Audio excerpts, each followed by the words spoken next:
আসসালামু আলাইকুম। বাংলা সংবাদে সবাইকে স্বাগত জানাচ্ছি ফিরোজ তোহা। শুরুতেই বিআরবি কেবলস সংবাদ শিরোনাম।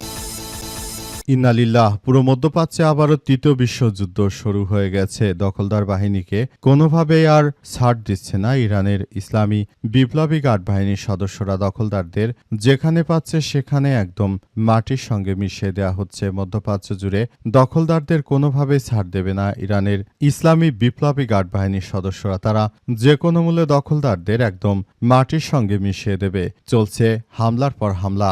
আর এরই মাঝে আমাদের হাতে এসে পৌঁছেছে এই যুদ্ধের সর্বশেষ গুরুত্বপূর্ণ সবথেকে তাজা আপডেট সংবাদ আপনাদের জানিয়ে দিব। প্রথমে জানাবো, যুদ্ধ শেষ না হওয়া পর্যন্ত হরমুজ প্রণালী নিয়ন্ত্রণে রাখার ঘোষণা ইরানের। যুদ্ধ শেষ না হওয়া পর্যন্ত হরমুজ প্রণালী নিয়ন্ত্রণে রাখার ঘোষণা দিয়েছে ইরান। দেশটির সর্বোচ্চ নিরাপত্তা সংস্থা সুপ্রিম ন্যাশনাল সিকিউরিটি কাউন্সিল রাষ্ট্রীয় টেলিভিশনে দেয়া এক বিবৃতিতে এই তথ্য নিশ্চিত করেছে। বিবৃতিতে বলা হয়, যুদ্ধের চূড়ান্ত সমাপ্তি এবং স্থায়ী শান্তি প্রতিষ্ঠা না হওয়া পর্যন্ত হরমুজ প্রণালী দিয়ে যাতায়াতের উপর নজরদারি এবং নিয়ন্ত্রণ কার্যকর রাখতে ইরান দৃঢ় প্রতিজ্ঞ। এরপর জানাবো, যুদ্ধবিরতির মধ্যে দক্ষিণ লেবাননে বিস্ফোরণ, ঘরবাড়ি ধ্বংসস্তূপে পরিণত। যুদ্ধবিরতি কার্যকর থাকা সত্ত্বেও দক্ষিণ লেবাননের বিভিন্ন এলাকায় দখলদার ইসরায়েলি বাহিনী হামলা চালিয়েছে। হামলায় দেশটির বেশ কিছু মানুষ মারা গেছে এবং ব্যাপক ধ্বংসস্তূপে পরিণত হয়েছে। এদিকে ইরান ইস্যুতে ট্রাম্পের সাম্প্রতিক সব দাবি মিথ্যা বললেন ইরানের পার্লামেন্টের স্পিকার। যুক্তরাষ্ট্রের প্রেসিডেন্ট ডোনাল্ড ট্রাম্প ইরান প্রসঙ্গে সাম্প্রতিক যে দাবিগুলো করেছে সেগুলোকে মিথ্যা বলে মন্তব্য করেছেন ইরানের পার্লামেন্টের স্পিকার মোহাম্মদ বাঘের গালিবাফ।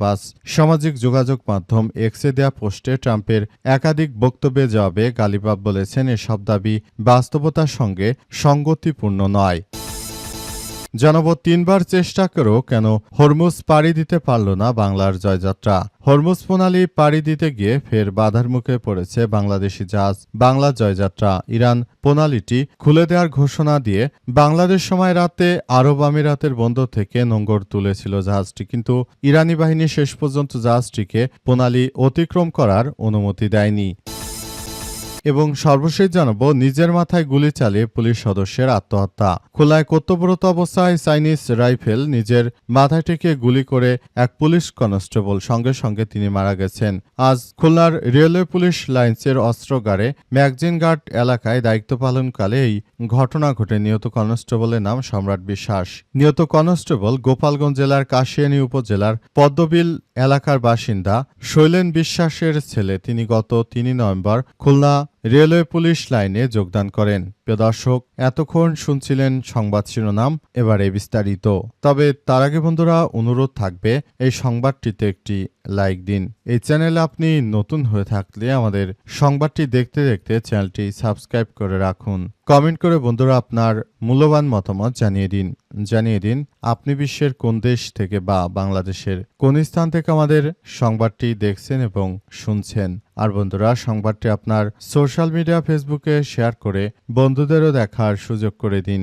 গাজা যুদ্ধে আপনি যদি নিরীহ ফিলিস্তিনিদের ভালোবেসে থাকেন বন্ধুরা, কমেন্টে ইয়েস লিখে পুরো বিশ্বকে আমাদের এই সংবাদটি দেখার সুযোগ করে দিন। এবারে বিস্তারিত। যুদ্ধ শেষ না হওয়া পর্যন্ত হরমুজ প্রণালী নিয়ন্ত্রণে রাখার ঘোষণা ইরানের। আলহামদুলিল্লাহ, যুদ্ধ শেষ না হওয়া পর্যন্ত হরমুজ প্রণালী নিয়ন্ত্রণে রাখার ঘোষণা দিয়েছে ইরান। দেশটির সর্বোচ্চ নিরাপত্তা সংস্থা সুপ্রিম ন্যাশনাল সিকিউরিটি কাউন্সিল রাষ্ট্রীয় টেলিভিশনে এক বিবৃতিতে এই কথা জানিয়েছে। বিবৃতিতে বলা হয়েছে যে, যুদ্ধের চূড়ান্ত সমাপ্তি ও স্থায়ী শান্তি প্রতিষ্ঠা না হওয়া পর্যন্ত হরমুজ প্রণালী দিয়ে যাতায়াতের উপর নজরদারি এবং নিয়ন্ত্রণ কার্যকর রাখতে ইরান দৃঢ় প্রতিজ্ঞ। সংস্থাটি জানিয়েছে যে, নিয়ন্ত্রণের অংশ হিসেবে এই প্রণালী দিয়ে যাওয়া জাহাজগুলোর কাছ থেকে পূর্ণ তথ্য সংগ্রহ করা হবে, ট্রানজিট সনদ দেওয়া হবে এবং সংশ্লিষ্ট সেবা ফি আদায় করা হবে। বিশ্ব জ্বালানি সরবরাহর অন্যতম গুরুত্বপূর্ণ এই নৌপথ ইরানের এমন অবস্থান আন্তর্জাতিক বাণিজ্য ও জ্বালানি বাজারে নতুন উদ্বেগ তৈরি করতে পারে বলে বিশ্লেষকদের ধারণা, এবং পুরোপুরি সবকিছু নিয়ন্ত্রণে নেওয়ার জন্য কাজ করা হচ্ছে। পুরো মধ্যপ্রাচ্য জুড়ে যে ধরনের সংঘাতময় পরিস্থিতি পরিস্থিতি এবং যে জটিলতার সৃষ্টি হয়েছে, এতে জায়নবাদীরা আসলে কোনোভাবেই এড়িয়ে যেতে পারে না সবকিছুর জন্য। তারা ধ্বংসস্তূপে পরিণত হয়েছে। পরিস্থিতি যতই জটিল আকার ধারণ করছে দখলদারদের, ততই শিক্ষা দিচ্ছে ইরানের ইসলামী বিপ্লবী গার্ড বাহিনীর সদস্যরা। তারা দখলদারদের কোনোভাবেই ছাড় দেবে না বলে নিশ্চিত করেছে এবং জানিয়েছে যে সবকিছু নিয়ন্ত্রণে নিয়ে দখলদারদের বিরুদ্ধে তারা পুরোপুরি জবাব দিতে প্রস্তুত। ইরান আবারও যথাযথভাবে প্রস্তুতি নিয়েছে। তারা দখলদার ইসরায়েলি বাহিনীকে শেষ না করা পর্যন্ত থামবে না বলে ইরানের ইসলামী বিপ্লবী গার্ড বাহিনীর পক্ষ থেকে নিশ্চিত করা হয়েছে এবং পরিস্থিতি যতই জটিল আকার ধারণ করুক না কেন সবকিছুর জন্য দখলদার ইসরায়েলি বাহিনী পুরোপুরি দায়ী এবং এজন্য দখলদার ইসরায়েলি বাহিনী আসলে এই পরিস্থিতির মধ্যে পড়ে গেছে। তারা মার্কিন যুক্তরাষ্ট্রকে ফাঁদে ফেলে ইরানের বিরুদ্ধে যে যুদ্ধ শুরু করেছে, এই যুদ্ধে ইরান তাদেরকে যথাযথভাবে শিক্ষা দিতে শুরু করেছে। যুদ্ধবিরতির মধ্যে দক্ষিণ লেবাননে বিস্ফোরণ, ঘরবাড়ি ধ্বংসের অভিযোগ। যুদ্ধবিরতি কার্যকর থাকা সত্ত্বেও দক্ষিণ লেবাননে বিভিন্ন এলাকায় বিস্ফোরণের ঘটনা ঘটেছে বলে দেশটির একাধিক সংবাদ মাধ্যম জানিয়েছে। প্রতিবেদনগুলোতে বলা হয়েছে যে সীমান্তবর্তী যেসব শহর এখানে ইসরায়েলি বাহিনীর নিয়ন্ত্রণে রয়েছে, সেখানে তারা ঘরবাড়ি ধ্বংস করছে। সীমান্তবর্তী কয়েকটি এলাকায় বিভিন্ন স্থাপনা উড়িয়ে দেওয়ার ঘটনা ঘটেছে বলে উল্লেখ করা হয়েছে। অন্যদিকে ইসরায়েলি কর্মকর্তারা প্রকাশ্যেই বলেছেন তারা লেবাননের শহরগুলো ধ্বংস করে দিতে চান, যাতে বাসিন্দারা আর সেখানে ফিরে যেতে না পারে। তবে এসব অভিযোগের বিষয়ে ইসরায়েলের পক্ষ থেকে আনুষ্ঠানিক কোনো বিস্তারিত প্রক্রিয়া পাওয়া যায়নি। দখলদারেরা তারা পুরোপুরি দক্ষিণ লেবানন তারা দখল করে নিতে চায় এবং সেখানে ইহুদিবাদী ইসরায়েলের সমস্ত কার্যক্রম আবার নতুন করে চালাতে চায় বলে নিশ্চিত করা হয়েছে এবং দখলদারদের ভয়াবহ পরিণতির মধ্যে ফেলে দিচ্ছে ইরানের ইসলামী বিপ্লবী গার্ড বাহিনীর সদস্যরা। তারা জানিয়েছে যে দখলদার ইহুদিবাদীদেরকে মাটির সঙ্গে মিশিয়ে দেওয়া হচ্ছে। পরিস্থিতি যত জটিল আকার ধারণ করুক না কেন দখলদারদের কোনোভাবেই ছাড় দেওয়া হবে না। পুরো পরিস্থিতি একদম ধ্বংসস্তূপে পরিণত হচ্ছে এবং সবকিছুর জন্য দখলদার ইসরায়েলি বাহিনী যে কোনো মূল্যে এই কার্যক্রমগুলো চালিয়ে যাচ্ছে এবং সবকিছুর জন্য দখলদারদের বিরুদ্ধে এখনই ইরান এভাবে কার্যক্রম চালিয়ে যাচ্ছে। ইরান ইস্যুতে ট্রাম্পের সাম্প্রতিক সব দাবি মিথ্যা বললেন বাঘের গালিবাফ। যুক্তরাষ্ট্রের প্রেসিডেন্ট ডোনাল্ড ট্রাম্প ইরানের প্রসঙ্গে সাম্প্রতিক যে দাবিগুলো করেছেন সেগুলোকে মিথ্যা বলে মন্তব্য করেছেন ইরানের পার্লামেন্টের স্পিকার বাঘের গালিবাফ। আজ রাতে সামাজিক যোগাযোগ মাধ্যম এক্সে এক পোস্টে ট্রাম্পের একাধিক বক্তব্যে জবাব দিয়ে গালিবাফ জানিয়েছেন এসব দাবি বাস্তবায়নের সঙ্গে সঙ্গতিপূর্ণ নয়। তিনি উল্লেখ করেছেন এই ধরনের বক্তব্য দিয়ে যুদ্ধক্ষেত্রেও সাফল্য আসেনি এবং আলোচনার অগ্রগতি সম্ভব নয়। গালিবাফ সতর্ক করে জানিয়েছেন যে ইরানের উপর অবরোধ অব্যাহত থাকলে হরমুজ প্রণালী স্বাভাবিক চলাচল বজায় থাকবে না। তার ভাষ্য অনুযায়ী ওই গুরুত্বপূর্ণ নৌপথ দিয়ে জাহাজ চলাচল ইরানের নির্ধারিত নিয়ম ও অনুমোদনের ভিত্তিতে পরিচালিত হবে। হরমুজ প্রণালী নিয়মকানুন সামাজিক যোগাযোগ মাধ্যমে নির্ধারিত হতে পারে না। এর আগে শুক্রবার স্থানীয় সময় দিনের শুরুতে ইরান ইস্যুতে বেশ কিছু মন্তব্য করেন মার্কিন প্রেসিডেন্ট ডোনাল্ড ট্রাম্প। বার্তা সংস্থা